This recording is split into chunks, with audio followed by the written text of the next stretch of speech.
Assalamualaikum warahmatullahi wabarakatuh.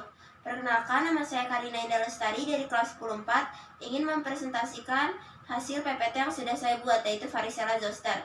Yang pertama, saya akan menjelaskan pengertian dari varicella zoster.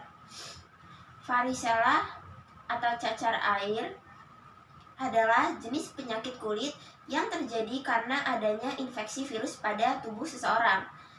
Infeksi virus tersebut akan membuat tubuh penderitanya timbul lenting atau lepuhan berisi air yang terasa sangat gatal di sekujur tubuh. Selanjutnya, saya akan menjelaskan karakteristik dari virus varicella zoster. Yang pertama, struktur partikel virus varicella zoster berukuran 120-300 nanometer. Yang kedua, penyebaran virus ini dapat terjadi melalui pernafasan. Yang ketiga, virus ini akan mengalami inaktivasi pada suhu 56-60 derajat Celcius dan menjadi tidak berbahaya apabila bagian amplop atau selubung dari virus ini rusak. Keempat, genom virus ini berukuran 125 KB dan mengandung sedikitnya 69 daerah yang mengkodekan gen-gen tertentu. Yang terakhir, genom dari virus hanya terbatas pada manusia dan primata. Selanjutnya, saya akan menjelaskan tentang struktur virus varicella zoster. Yang pertama, glycoprotein spike. Glycoprotein spike berfungsi sebagai pengembang vaksin karena terdapat antibodi yang dapat mencegah virus memasuki sel inang. Yang kedua, ada lipid envelope. Berfungsi sebagai lapisan pelindung yang membantu virus tersebut masuk ke dalam sel tubuh, termasuk sel-sel saraf. Yang ketiga, tegumen.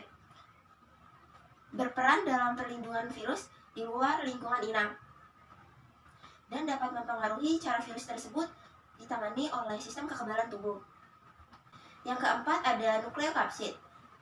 Fungsinya mencakup pengemasan dan perlindungan DNA selama siklus hidupnya. Yang terakhir, ada double-stranded DNA genom. Genom disusun dalam nukleokapsid untuk dilindungi selama proses infeksi dan untuk menghindari kerusakan selama jaringan dari satu sel ke sel lainnya. Berikutnya, saya akan menjelaskan tentang penyebab virus varicella zoster. Penyebab utama cacar air adalah infeksi virus varicella zoster. Virus tersebut dapat menyebar melalui kontak langsung dari ruam. Selain itu, penularan virus varicella zoster juga dapat menyebar ketika seseorang terkena cacar air dan mengalami batuk atau bersin dan terhirup oleh seseorang melalui droplet di udara. Selanjutnya, saya akan menjelaskan mengenai gejala-gejala virus varicella zoster. Sebelum gejala lain berkembang, ruam biasanya menetap di tubuh pengidap selama 7-21 hari.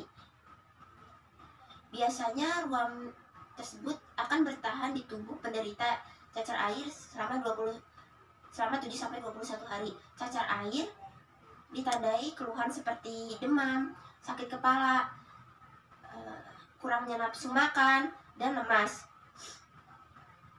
Ruam mengalami 3 fase perkembangan. Yang pertama, muncul benjolan merah atau merah muda di sekujur tubuh. Yang kedua, benjolan tersebut kemudian berubah menjadi lepuhan berisi cairan. Yang ketiga, ketika mulai sembuh, benjolan menjadi pecah, kering, dan berkerak. Selanjutnya, saya akan menjelaskan tentang patofisiologi dari virus varicella zoster. Patofisiologi varicella zoster dapat menyebar melalui kontak langsung dan kontak tidak langsung.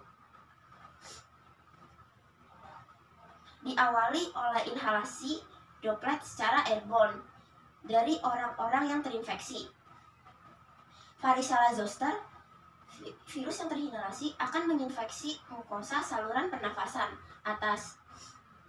Infeksi ini memiliki masa inkubasi selama 10-21 hari. Sekitar 2-4 hari setelah infeksi, virus akan masuk ke nodus limfa yang menyebabkan viremia primer sekitar 14-16 hari setelah terinfeksi. Vesikel pecah bisa karena ada gangguan luar atau digaruk. Ini berdiagnosis sebagai gangguan integritas kulit.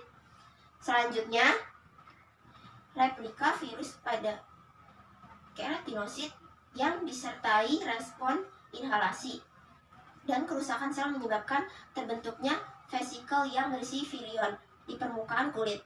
Virus menyebar ke seluruh tubuh karena peredaran darah.